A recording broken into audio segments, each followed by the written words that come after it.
So today's episode, how an aircraft cooling system works and what we need to do to prep it so it's ready for winter operations with the installation of a winterization kit on this Piper Tomahawk behind me. So since my last video, we've gotten a very large dump of snow followed by a period of extremely cold weather, minus 25, minus 30 degrees Celsius. Now we're dealing with a Chinook wind that's come through. The great thing about the Chinook winds in southern Alberta is it quickly melts the snow, but as you can see, we're dealing with a very windy day today. Now my aircraft is currently down waiting for parts. I've got a new nose tire on order, as well as some wheel bearings. I'm in the middle of correcting a shimmy that I've been experiencing on landing and takeoff rolls, and a later episode will go through the repair and correction for that. But for today, it's all about installing a winterization kit on this Piper Tomahawk, as well as a short explanation on an aircraft engine cooling system. Now this engine is a Lycoming 0235 engine. What it is a horizontally opposed 4-cylinder. Now Lycomings and Continentals, I kind of consider them sort of the legacy aircraft engines. They rely on air cooling. So this aircraft doesn't have a coolant system like you'd think a car would have. So on this engine, there's no water pump, there's no radiator, there's no coolant hoses, no heater hoses, no system to have to worry about blowing out and leaking coolant everywhere and overheating and seizing the engine up while I'm in flight. So that's really the last thing I'd want. So I'm glad there's a simple air-cooled system. Really takes a lot of moving parts out of the equation, and I'm thankful for that. So the way this works, cool air enters both of these inlets in the front of the cowl. Now it enters either through the forward motion of the aircraft or the propeller blowing the air back, or when you do your engine run up, the checklist calls to be facing into the wind. So you've got, even though you're stationary, you've still got wind blowing into these inlets. Now this air flows in through these inlets and gets drawn over top of these cylinders. So it's the same on the other side. The air gets drawn over top of these cylinders. Now it reaches this baffling. Now this baffle is sealed to this cowl around here, so the air's got nowhere to go except downward. So as the air comes in, it gets blown downwards through these cylinders. Now these are two of the cylinders on this engine. So inside is your pistons, and you've got your cylinder head with your valves up top, and your push rods come through these push rod tubes. But you see these cooling fins. Now these cooling fins increase the surface area of the metal of the cylinders to the airflow. Now as the air is blowing through these cooling fins, it draws heat away from these cylinders and out of the engine, thereby cooling the cylinders as the engine is running. The air is then drawn below the cylinders into this lower void of the cowling. Now if you can see that airspace down below, that's the exit for the cowling. So the air that's drawn through the cylinders to cool it is then pulled through the cowl opening in the bottom and out of the aircraft. Now the flow of air through this aircraft is aided by the air at the front being pushed against the front of the aircraft. That is at a higher pressure than what's below. So you've got that ram air effect of air coming through the front of the cowl. It's at a higher pressure. The air at the bottom is from a lower pressure. Now that's due to the airflow curving around the bottom of the aircraft creates a low pressure. So you've got high pressure there, low pressure there. That low pressure is helping draw that high pressure air through those cylinders and out the cowl and out of the aircraft. Now, in addition to the cylinders being cooled by air, we also have this oil cooler. Now, as you can see over here, air moving past the cylinders can also enter this space here and flow through the oil cooler. So this oil cooler is made so that oil exits the engine, flows through this oil cooler. It's then cooled by the air flowing through the cooler and drawing heat away from the engine oil that's running through it. And then that oil then runs back into the engine and is thereby a cooler oil. So that's good for hot weather operations. Now in the area that I fly, as you can see, there's a lot of snow today. It'll be even more. We'll get several feet of snow over this winter.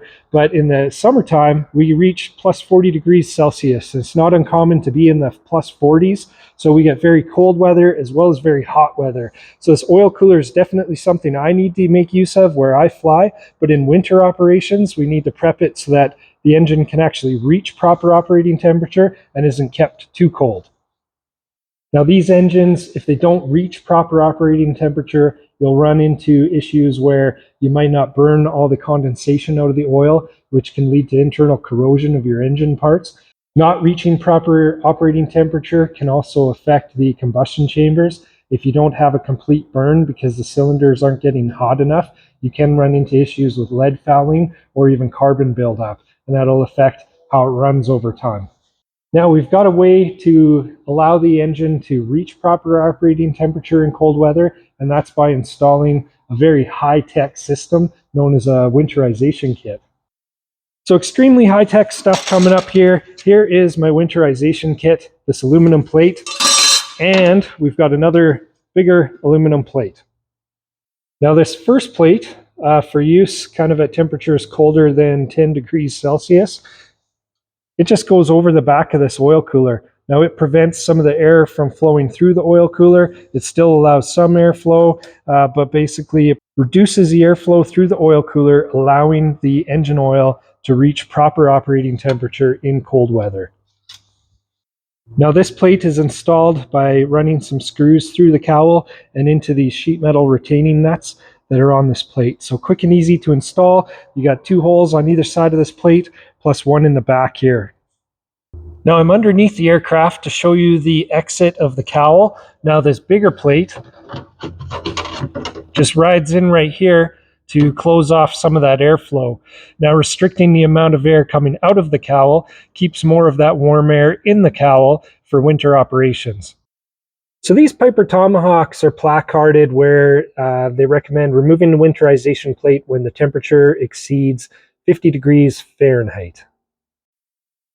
Now, depending on the temperature outside, it can be a bit of a balancing act on when you have the kit on or off, but the idea is not to exceed red line for the oil temperature and keep it kind of in that healthy range when it's best for the combustion chambers and burning the condensation out and just overall engine health.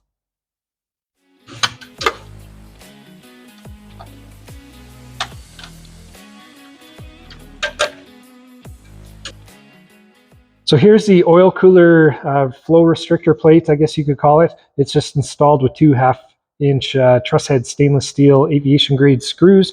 Now with this installed, it'll restrict some of that airflow through the oil cooler, keeping more of the heat in and thereby keeping oil temperatures up to where they should be in the cold weather operation. Now let's get to installing the plate underneath.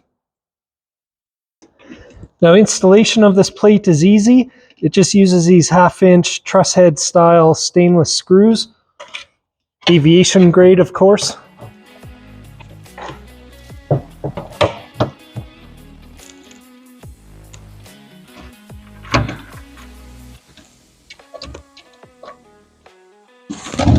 So as you can see, I've got this lower plate installed. Now the original opening at the bottom of the cowl was this spot here. Now I've choked it down through the use of this plate. What that'll do is it'll keep more of the hot air up in the engine bay to keep the engine at operating temperature during cold weather operations.